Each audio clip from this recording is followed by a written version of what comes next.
Risk management has become a very, very important topic for the education sector.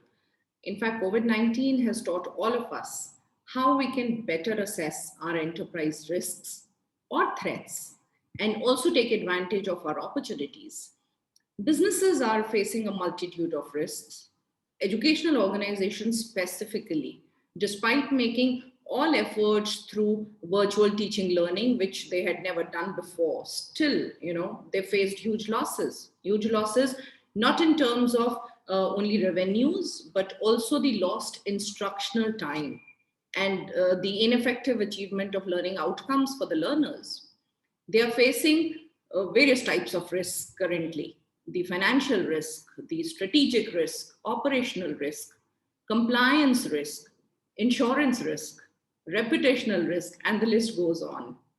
Data shows that risks might continue to increase in type and number in the coming years for educational organizations across the world. Now, what can be done? So, probably the leadership teams in all these organizations, we all understand that the leaders play the most important role. And when it comes to risk management, they have a huge responsibility. Whether the organization is private or government, whether it is in the urban or the rural setup, whether it is school or higher education or formal or informal training organization, the leaders of all these organizations will now have to conduct an appropriate data analysis. They will have to provide inputs for improvement, not only inputs, but also a lot of support to their boards, more than ever before, because now we need to make our teams future ready. And probably we hardly pay much attention of the educational organizations or departments incorporating risk control tactics into their framework. However, we all have now understood that an effective risk management is very, very critical for them too. It would help them handle the effects of all uncertainties better. I'll share one of the simplest methods with you all today that's adopted by the enterprises world over. It is a 5 step method for risk management. There are some actions that need to be taken. All the heads of the institution, along with their top management, they ought to revisit the organization's vision, strategy, goals, and resources. And while they're doing this, they will be able to, number one, identify all the potential risks that can occur. After they've identified, as the second step, they should be able to categorize all these risks on the basis of their severity and probability.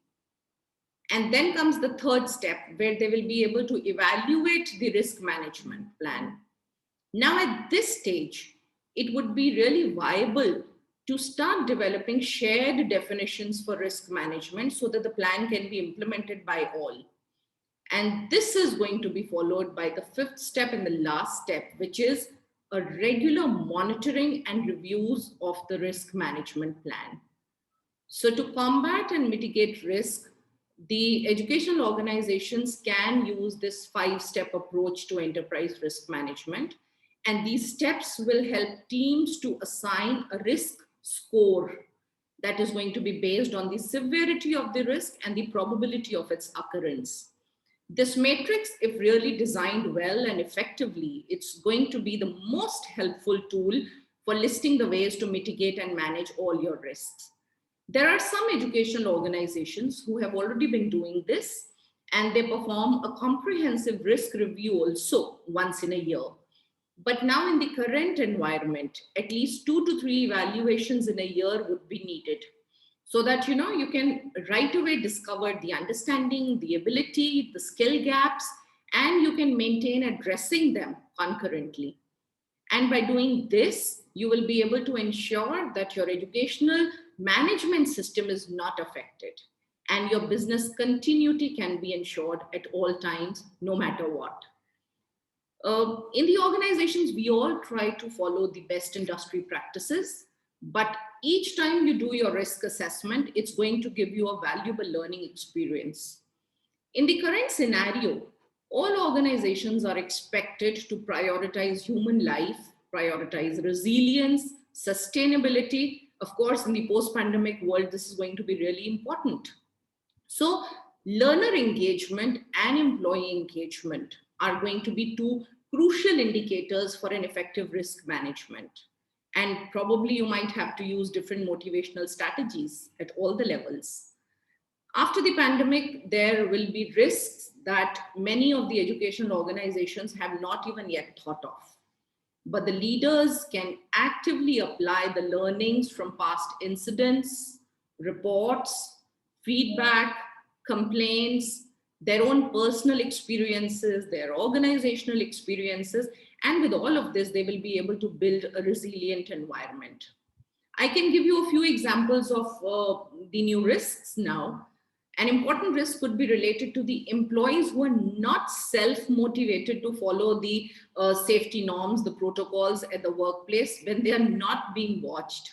And this can be a big threat, not only for their own colleagues, but also to the other stakeholders. There can be another risk related to the adaptability to the blended learning models. So we will have to adopt the blended, the hybrid learning models, and we need to make our people ready to be able to use this. There can be another risk that the organizations are facing, that they are all hard pressed to ensure an ongoing education delivery and output within the available time frame. And in such scenario, people are expected to work harder, of course, and some very important aspects take a back seat. Probably people would not find any time for researches, for competence building, very less professional development is going to happen. They will not be able to carry out effective evaluations of the curriculum and the courses. And all of this, if not done, will impact the involvement and engagement of people. So we need to identify relevant strategies to tackle this. Risk, as we all know, which is the effect of an uncertainty, can have negative as well as positive effects. A positive deviation that arises from a risk can provide an opportunity, or it can result in a favorable situation. For example, now the educational organizations will be able to attract new learners, they can penetrate into new markets, they will develop need-based courses, the technology use is going to be enhanced, and all these opportunities will also lead to an improvement in employee productivity. So risk management must become a strategic component of your educational management system. And in order to stay relevant and competitive in today's business ecosystem, each school, college, university, training organization, everybody must learn to manage their risks and opportunities. If they can manage their risks, they can manage to succeed despite all odds. Thanks.